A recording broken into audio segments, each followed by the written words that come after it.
Masayang pagbati mula sa opisina ng District Superintendent ng Zambales sa ating Summer Institute 2020. Sinasaluduhan ko ang Executive Committee ng UMYF na pinapangunahan ng aking mga anak sa kanilang pagpupursige na mabuo ang Summer Institute na to via online. At welcome sa ating lesson number 8, ang last lesson po natin para sa ating Paradox Summer Institute. Ang pamagat po nito ay Know God's Peace. Mula sa Filipos, Kabanata 4, talata 6 at 7 sa Ang Salita ng Diyos version, yun po ang ating gagamitin ngayon sa ating pag-aaral. Tayo manalangin. Aming Panginoon, kayo po ang aming kasama. Kami ang inyong mga estudyante ngayon. Ikaw ang aming teacher. Makikinig po kami. Itatabi namin ang aming mga kaalaman at kayo po ang karunungan nyo, ang siya pong maghari at mamagitan, ang inyo pong banal na espiritu sa amin pong huling lesson ngayon. Salamat po aming Panginoon sa unang 7 lessons na amin pong natutunan. At sa pagkakataon na ito ay patuloy mong gaganapin, maging sakdal at gawing kompleto ang aming Summer Institute na ito aming Panginoon. Purihin ka at hahayaan at papayagan ka naming kumilos ngayon sa aming kalagitnaan. Sa pangalan ni Jesus, ito ang aming panalangin. Amen.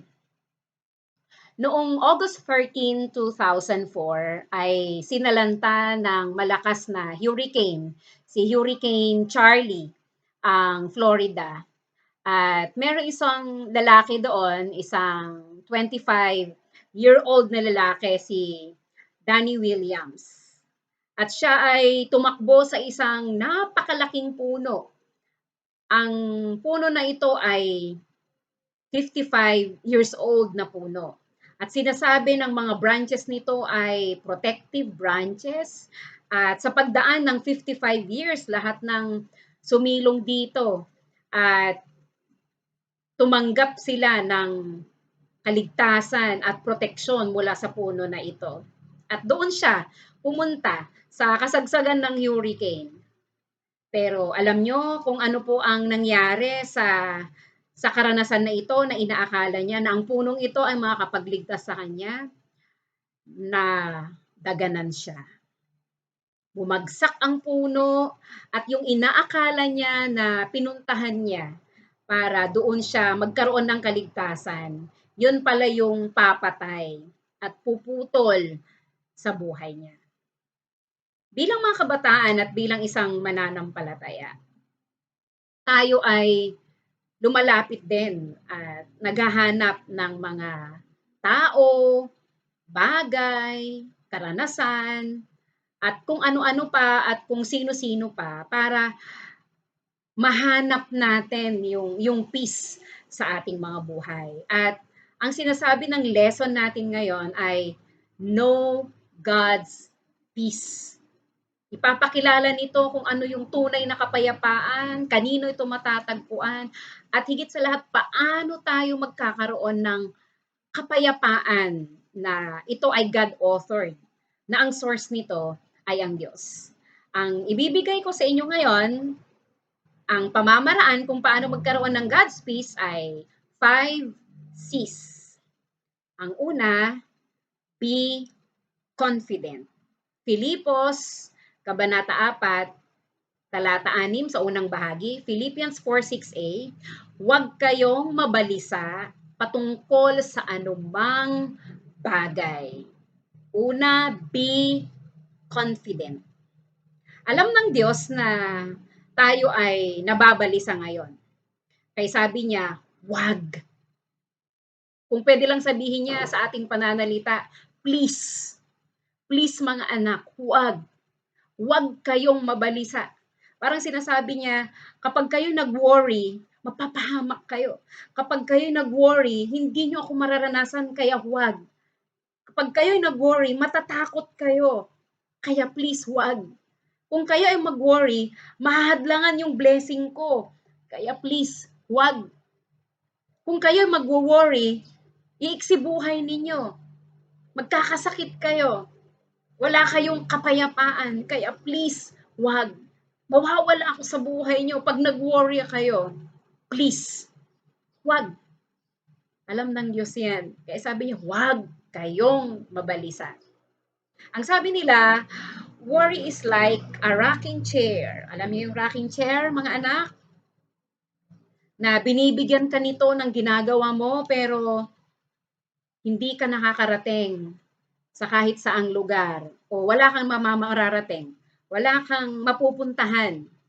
Yun ang ibig sabihin nun. Pagod ka na dun sa rocking chair, pero nandun ka pa rin. Ganun yung worry. Ang dami mo nang ginagawa, ang dami mo nang inaasikaso, nababalisa ka na, pero wala kang na-achieve. Kasi yun nga yung worry. Kinakain lahat ng joy, kinakain lahat yung energy, yung power mo, your time, everything sa'yo. And yet, wala. Wala pa rin nangyayari. Isang kabataan, ang gusto niyang lumago sa kanyang pananampalataya. Yung kabataan na to, dahil excited siya na mag-grow sa faith niya, kumuha siya ng papel at ballpen. At ang ginawa niya, sinulat niya. Sinulat niya yung kanyang gustong gawin, ito yung gusto kong gawin, ito yung gustong i-achieve, ito yung magiging practice ko. At ang ginawa niya pagkatapos nun, pumunta siya sa church. At doon sa church, yung listahan niya ng kanyang gagawin para mag-grow siya sa faith niya, nilagay niya sa altar, nag-pray siya, and then pag uwi niya sa bahay, wala pa rin siyang peace of mind. Bumalik siya sa church. Ang ginawa niya, pumunta ulit, kinuha yung papel, dinagdagan na naman yung listahan niya, kinuha naman yung ballpen, nilistahan naman niya lahat, dinagdagan niya, ang haba-haba na ng gusto niyang gawin. Then in-offer niya sa church, nag-pray siya, and then akala niya magkakaroon na siya ng peace of mind, umuwi siya. Wala pa rin siyang peace of mind, balisa pa rin siya. Kaya ang ginawa niya, lumapit sa kanyang pastor. Sabi niya, pastor, ba't ganito? Ang sagot ng pastor, anak, ganito gawin mo. Ganun pa rin, kumuha ka ng papel at ballpen, pero ang gawin mo, doon sa baba ng papel, sulat mo yung pangalan mo. Dito sa baba, isulat mo yung pangalan mo. Wala pa kayo susulat? Wala. Wala kang isusulat. Blank lang yan. Walang laman. At yun ang dinala niya sa altar.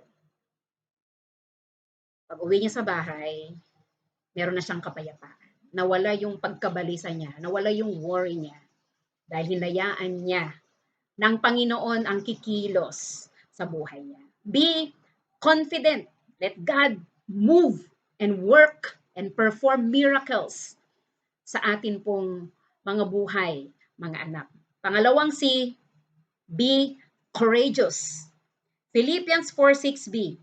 Sa halip, ipaalam ninyo ang inyong mga kahilingan sa Diyos na may pasasalamat sa pamamagitan ng panalangin at panalangin may paghiling. Tawag ko dito, paglalambing. Paglalambing sa Diyos. Paghingi. Di ba? Pag humihiling ka, pwede pong maglambing. Yung iba sa akin, Nay, pwede bang maglambing? Sabi ng mga kabataan. Yung pala may sabihin sila, may hihilingin sila, may favor silang gusto. At dahil may favor tayong gusto sa Diyos, at sabi niya dito, kailangan hilingin nyo na ito na may pasasalamat. Hindi ko makalimutan yung nasa libro ni Joel Austin. Ang sabi niya, saying bold prayers. At ang sabi niya doon, merong isang bata na gustong-gusto niya magkaroon ng itim na baka na alaga. At meron silang alagang baka, manganganak na ito, pero baksa nanganganak, walang itim na lumalabas. Eh, sabi nung papa niya, ibenta ko na yung baka. Sabi niya, papa, wag muna. Sabi niya, kasi gusto ko ng itim na baka na alagaan. Sabi niya, hindi nanganganak ito ng itim puro puti. Kaya ibenta ko na. Kasi hindi na siya nanganganak ng ibang kulay. Sabi nung bata, please, papa, ngayon lang. So, sabi niya, kapag hindi yan nanganak ng black, ibebenta na natin. So, gabi-gabi, ang batang ito, sabi niya, Lord, thank you sa black cow ko. Lord, thank you sa itim na baka na ibibigay mo sa akin. Para sa kanya, ibibigay yon kaya nagte-thank you na siya. Sigurado na siya. Always bold yung prayers niya. Napaka-courageous niyang mag-pray. At fast forward, nanganak yung baka. Dalawa anak niya nito. Ang unang lumabas, puti. So sabi ng papa niya, tignan mo, sabi niya, talaga mga anak yan ng itim. Kaya ang ginawa dito ay Naghintay, sabi niya, hindi, Lord, thank you, sa black na baka na ibibigay mo sa akin. Pagkaamin niyang ganyan, lumabas isang black cow. Isang black na baka ang lumabas. And then, ang maganda pa dito, ang nakalagay dito sa noto niya ay C. Dahil ang pangalan niya ay Connie. Na talagang tinatakan na yun ng Diyos. Sa'yo to. Sa'yo to dahil nagpasalamat ka sa akin. Be courageous, mga anak, para malaman mo yung peace mula sa Panginoon. Maging courageous ka sa prayers mo, yung paglalambing mo, lakasan mo yung loob mo. At dahil malakas yung loob mo, thank you na agad kahit wala pa. Pagkasabi mo, thank you na agad dahil sigurado ka. At dahil sigurado ka na ibibigay ni Lord yung prayers mo, yung lambing mo, yung hinihiling mo, may peace of mind ka. Pangatlo na si, be consistent. Pag sinabi natin consistent, pare-pareho. Ang sabi niya sa text natin, Philippians 4:7a, at ang kapayapaan mula sa Diyos na higit sa anumang paang-unawa. Ang kapayapaan mula sa Diyos. Paano papasok yung consistency dito? Be consistent na ang source ng faith natin ay mula sa Diyos. Be consistent na ang una mong lalapitan kapag worried ka, kapag may fear ka, kapag may doubt ka, ang Diyos. Be consistent na ang una mong tatawagan, ang una mong paglalambingan ay ang Diyos. Be consistent sa isipan mo, sa puso mo, sa buong pagkatao mo, buong lakas, buong espiritu mo, na pare-pareho, iisa yung iniisip mo. Hindi ka natitinag, hindi nagbabago. Na ang source ng peace ay ang Diyos. Ito yung peace na kahit nandyan si problema ay masaya ka. Ito yung peace na kahit nandyan yung pandemic, consistent ka pa rin sa buhay mo. Masaya ka 3 months ago, masaya ka rin ngayon. Peaceful ka 3 months ago bago dumating itong ECQ na to. Pare-pareho. Pareho yung faith mo. Hindi nagbabago, hindi natitinag. Nasishake man pero nandun pa rin. At hindi ito ine-explain. Ito ay ine-experience, mga anak. Merong isang fisherman na sa kanilang paglalayag at paghuli ng isda ay may siyang kasama na mga hindi naniniwala sa Diyos. At sa kanilang paglalayag sa laot, nakaranas sila ng bagyo. At sabi sa kanya, mag-pray ka. At sabi sa kanya, lumuhod ka. Sabi niya, 15 years ko na itong hindi ginagawa. 15 years na akong hindi nagpe-pray. 15 years na akong hindi pumupunta sa church. Kaya sabi niya ganyan, nung hindi na niya mapigilan at hindi na niya matiis yung pagpipilit sa kanya, sige na nga, magpe-pray na ako. Ang sabi niya, Lord, for 15 years, hindi ako nag-pray sa'yo. And kung tutugunin mo tong prayer ko, after 15 years, for 15 years, hindi na kita ulit guguluhin. Be consistent. Kung nag-pray ka 15 years ago, kung nag-pray ka last year, kung lumapit ka sa Diyos last year, ano man ang sitwasyon mo, babagyo man sa laot o hindi, be consistent. Pare-pareho. Ikaapat na si, be committed. Philippians 4:7b, ang siyang mag-iingat sa inyong mga puso at pag-iisip. Pag sinabi niyang committed, ipagkatiwala, ipamahala, ipaubaya sa Diyos. Isa ito sa maganda nating gagawin para magkaroon tayo ng God's peace. Hayaan mo si Lord. Ipasa sa Diyos. Paborito ko yun eh. Gustong-gusto ko yun eh. Yung ipasa Diyos, bagalan mo lang daw. Ipasa sa Diyos. At yun yung dapat yung commitment natin. Ang commitment natin ay ipagkatiwala, ipamahala, ipaubaya sa Diyos ang lahat ng ito. Because commitment is what keeps you going. Kung bakit may mga tao na tumitigil, resign, ayaw na ng commitment eh. May mga taong nangiiwan, may mga taong hindi na pinapanindigan yung vow dahil wala nang commitment. May mga taong umaalis, may mga taong nananakit na ng damdamin ng iba, may mga taong sumisira ng relationship. Bakit? Wala nang commitment. Commitment is you may have to fight. You may have to fight a battle more than once. Yun yung commitment. Hindi lang minsanan mong ipaglaban itong bagay na to. Hindi lang minsanan mong ipagtanggol ang bagay na to. Kailangan ipagtanggol mo siya, ipaglaban mo siya ng paulit-ulit, ng paulit-ulit, ng paulit-ulit dahil committed ka sa Kanya. At yun yung kailangan nating gawin. Para magkaroon tayo ng peace of mind, huwag tayong sumuko, i-commit natin ito, ipaubaya sa Diyos itong bagay na ito. Si Martin, isang graduate ng Cambridge University. At nung siya ay 20 years old, ay nakatanggap siya ng mataas na award sa mathematics, sa Cambridge University. At sabi niya, naging successful siya sa kanyang pag-aaral, sa edukasyon, sa larangan ng edukasyon. Ang sabi niya, ito ay anino lang para sa akin. Wala siyang peace of mind. Wala siyang peace of mind. Kaya ang ginawa niya, pumunta siya sa India. At naging missionary siya at the age of 24. Parang last year ng pagiging MYF, going to Maya. So, itong young people na to, nag-decide sa India siya magmi-mission. At doon niya tinranslate yung Bible sa 3 difficult Eastern languages. At pagkatapos noon, namatay siya. At nagsabi niya, hindi na yun anino para sa kanya. Yun na yung kabuuan. Doon siya nagkaroon ng peace. Ang pagkakaroon ng peace of mind is panindigan mo. Panindigan mo yung gusto mo, yung mission mo, yung responsibility mo, yung office mo, yung faith mo sa Panginoon. At the end of the day, peaceful. Peaceful ang buhay. Dahil ginawa mo yung bagay na pinaubaya mo at ipinamahala mo sa Diyos na gagawin niya sa iyo. Ikalima, be Christ-centered. Philippians 4:7c, sa pamamagitan ni Kristo Jesus. Sa pamamagitan ni Kristo Jesus. Nakasentro ang mundo ngayon kung paano tayo makaka-recover ang ekonomiya natin. Nakasentro ang mundo ngayon sa pag-discover ng vaccine. Nakasentro ang mundo ngayon kung paano iwasan ang COVID-19. At tayo naman, kasabay ng pagsesentro natin sa atensyon natin na to, nakasentro ang ating atensyon kay Kristo. Dahil ang lahat ng ito, walang nagbibigay ng peace sa atin. Kung minsan nga, hindi na tayo nagbabasa ng mga news kasi yun na lahat laman ng balita.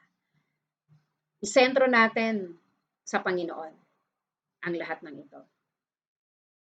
Merong isang tinatawag na Winchester Mansion sa California. Ito ay pinatayo ni Sarah Winchester na asawa ng isang may-ari ng gun company. At sabi nila, itong mansion na to ay meron siyang 10,000 windows. Nakagastos siya ng 70 million pesos. At meron siyang 160 rooms itong mansion na to. Pero siya lang nakatira. Ang sabi nila, kaya pinatayo daw ito dahil ayaw niyang multuhin siya nung mga napatay nung asawa niya. O di naman kaya, habang ginagawa daw niya yung bahay na to, ay meron siyang peace of mind.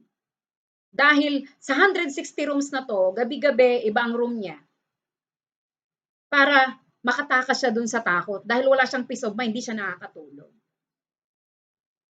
Mga minamahal, kung mga tagapakinig, tagapanood, mga kabataan, sa ating Summer Institute na to, nagbibigay ang Panginoon ng hindi mo kailangang gumastos, hindi mo kailangang gumawa ng paraan. Ang kailangan lang gawin natin, be Christ-centered. Know God's peace. Alamin, pag-aralan, ipamuhay, danasin ang kapayapaan ng Diyos. Ito ay pagpapasakop sa kanyang biyaya at pagpayag sa kanyang kaloobang kumikilos lalo na sa gitna ng krisis. Ang tinatawag nilang separation anxiety, ang kapayapaan ay pananatili sa presensya ng Diyos. Dahil yung separation anxiety, mangyayari din sa atin kung nakahiwalay tayo sa Kanya, so to speak. Ang kapayapaan ay protection natin sa anumang kapahamakan. Ang kapayapaan ay pagpapakita ng ating buhay na patotoo na ang Diyos ay tunay at tapat sa ating mga buhay. Know God's peace sa pamagitan ng 5 C's na to. Be confident, be courageous, be consistent, be committed, be Christ-centered. Si Kristo higit sa lahat. Amen. Tayo manalangin. Aming Panginoon, tulungan at turuan mo kami na maranasan ang kapayapaan na nagmumula sa inyo. Sasamahan mo kami at gagabayan na maging confident, courageous, consistent, committed, at Christ-centered. Sa pangalan ni Jesus, itong aming panalangin. Amen.